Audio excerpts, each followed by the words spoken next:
Wow! 3 weeks. How was it for you? Let's have a quick review to the last week. It was all about your heart.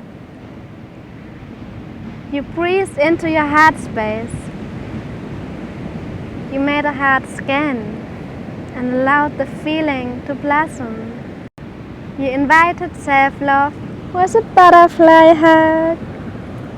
You allowed abundance to enter your life. You moved freely and you experienced your favorite song in a new way.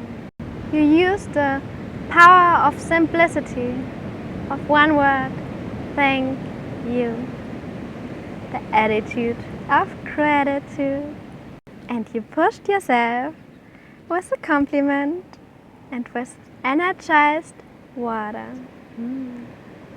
You opened your heart to the heart space meditation, to hear and to feel. And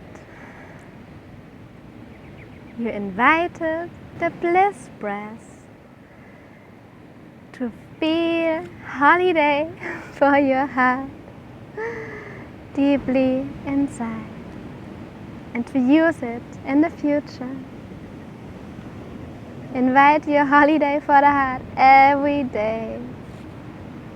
Thank you so much for this beautiful third week.